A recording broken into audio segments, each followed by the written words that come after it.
میں ابو جہل ہوں، قریش کا بادشاہ، مکہ کی سب سے طاقتور سردار۔ حضرت سمیہ بنت خیاط صبر، ایمان اور قربانی کی عظیم داستان۔ مکہ کی زمین تپ رہی تھی، سورج آگ برسا رہا تھا، ہر طرف ظلم، غرور اور طاقت کا راج تھا۔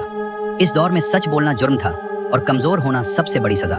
ایسے اندھیروں میں ایک عورت کھڑی تھی جس کا جسم کمزور تھا مگر ایمان پہاڑوں سے زیادہ مضبوط تھا۔ تاریخ اس عورت کو حضرت سمیہ بنت خیاط رضی اللہ عنہا کے نام سے جانتی ہے۔ وہ اسلام کی پہلی شہیدہ تھی۔ حضرت سمیہ ایک سادہ دل اور غریب خاتون تھی۔ وہ مکہ کے ایک سردار کی لونڈی تھی۔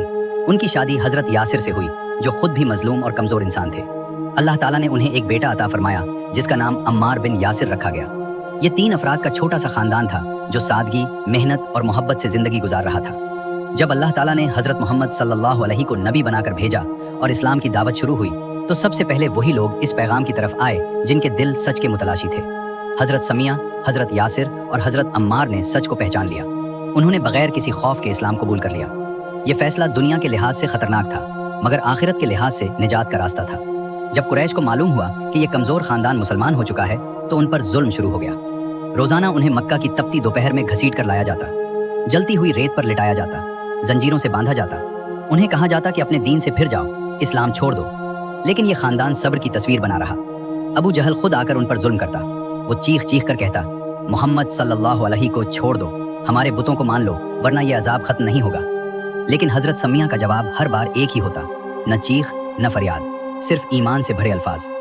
اللہ ایک ہے اور محمد صلی اللہ علیہ وسلم اللہ کے رسول ہیں۔ ایک دن نبی کریم صلی اللہ علیہ وسلم وہاں سے گزرے۔ آپ صلی اللہ علیہ نے حضرت سمیہ اور ان کے خاندان کو اذیت میں دیکھا۔ آپ صلی اللہ علیہ کی آنکھوں میں آنسو آ گئے۔ آپ صلی اللہ علیہ نے فرمایا، اے آل یاسر، صبر کرو، تمہارا ٹھکانہ جنت ہی تھا مگر دل جنت کی امید سے روشن تھا۔ وقت گزرتا گیا، ظلم بڑھتا گیا۔ آخرکار ابو جہل غصے میں پاگل ہو گیا۔ اس نے ایک بار پھر حضرت سمیہ کو ایمان چھوڑنے کا حکم دیا مگر اس کمزور عورت کے دل میں ایسا یقین تھا جو بڑے بڑے سرداروں میں نہیں تھے۔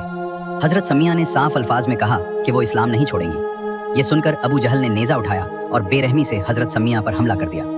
اسی ظلم کے ساتھ حضرت سمیہ نے اپنی جان اللہ کی راہ میں قربان کر دی۔ حضرت سمیہ کی شہادت نے مسلمانوں کو کمزور نہیں کیا بلکہ مضبوط کر دیا۔ یہ پیغام مل گیا کہ اسلام صرف باتوں کا نہیں، قربانی کا دین ہے۔ حضرت سمیہ نے ثابت کر دیا کہ عورت کمزور نہیں ہوتی، اگر ایمان مضبوط ہو تو وہ تاریخ بدل سکتی ہے۔ آج صدیوں بعد بھی حضرت سمیہ کا نام صبر، ہمت اور سچائی کی علامت ہے۔